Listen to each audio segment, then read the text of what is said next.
문해력은 저는 일상생활 속에서도 사실 쉽게 길러질 수 있다고 생각은 해요. 하지만 조금 더 체계적으로 접근을 해보자면 가장 기초는 사실 어휘라고 생각을 해요. 그러니까 어휘가 튼튼해야 글쓰기나 말하기나 자기주도학습, 자기문해학습으로 넘어갈 수 있다고 생각을 하거든요. 그래서 일단 저는 가장 밑바탕이 되는 어휘에 좀 충실하는 게 좋지 않을까라는 생각이 듭니다. 자기문해학습은 이제 그 아이들이 스스로 하는 그 자기주도 학습에서 파생되어서 제가 한번 생각해 본 학습 방법인데요. 자기주도 학습의 키워드는 아이 스스로 계획을 세워서 스스로 학습하고 스스로 반성하는 그런 과정인데요. 저는 이제 거기에 문해력을 같이 접목시켜서 생각을 해봤습니다. 그래서 아이가 스스로 계획을 세우고 이제 문제를 해결하고 반성을 하면서 그 결과를 이제 표현하고 완료되는 과정을 저는 자기문해학습의 전체 과정이라고 설명드립니다.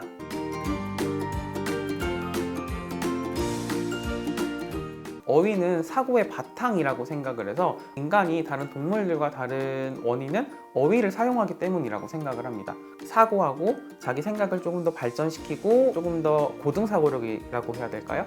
그걸 기르는데 어휘만한 게 없다고 생각을 합니다. 아이들 같은 경우에 특히 이제 초등학교 저학년 아이들과 이야기를 하다 보면 말은 하고 싶은데 이게 답답해하는 아이들이 굉장히 많았어요. 어휘가 아이들이 아무래도 어른의 어휘와 조금은 다르기 때문에 아이들의 사고가 조금 더 확산되기보다는 거기서 조금씩 지체되는 경우를 많이 봤어요. 그래서 아이가 조금 더 다양한 어휘가 있으면 주어진 상황에 있어서도 조금 더 발산적인 사고, 다양한 표현, 자신의 궁금증을 조금 더 많이 물어볼 수도 있고 더 많이 생각할 수도 있게 되는 거죠. 예를 들어서 개미는 왜 비가 내리는데 왜 안 떠내려가요? 라고 할 수도 있잖아요. 이제 그거에 대해서 설명을 이제 듣게 되면 그거를 한 번에 이해하면 좋은데 어른의 어휘와 아이들의 어휘는 조금 다르기 때문에 어른의 어휘를 한 번에 이해를 못하면 그 어휘를 다시 궁금해서 질문을 하게 되죠. 아이가 하나, 두 개, 세 개 알 수 있는 그 질문의 과정이 하나만 알게 되고 끝나지 않을까라는 생각을 하거든요. 어휘는 아이들의 그런 사고 체계의 가장 기초고 핵심이기 때문에 어휘력을 최대한 초등학교 시기에 풍부하게 늘려야 문해력을 기르는 기초 엔진이나 그런 연료라고 해야 될까요? 그렇게 될 수 있지 않을까라고 생각합니다.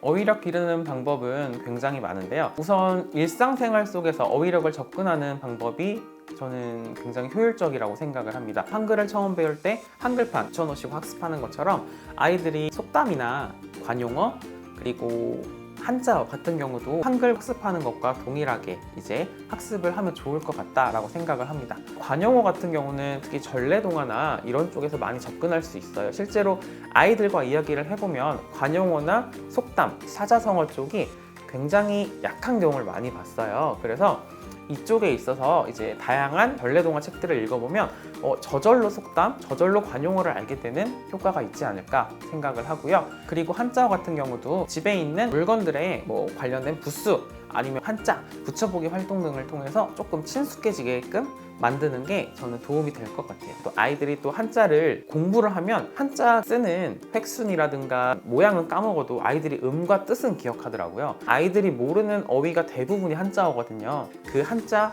음과 뜻만 알고 있어도 충분히 유추해서 어휘력이 이제 조금 더 빨리 증가하는 경우를 많이 봤어요.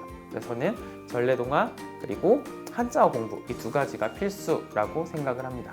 1학년이 사실 한글이 시작되는 시기여서 한자어를 시작하기엔 조금 빠르지 않을까 생각은 해요. 그래서 저는 아이들이 조금 더 말을 수월하게 하고 생각, 글쓰기 같은 경우도 아이들이 3학년 되면 그 즈음부터 시작하는 게 좋지 않을까라고 생각을 합니다.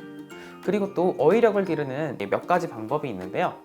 첫 번째로 말씀드리면 읽으면서 모르는 어휘를 이제 밑줄 긋는 활동이 저는 많이 도움이 된다고 생각을 해요. 실제로 교실에서도 아이들이 모르는 어휘 밑줄 그어보자 라고 하면 생각보다 많이 밑줄을 긋는 경우를 봤어요.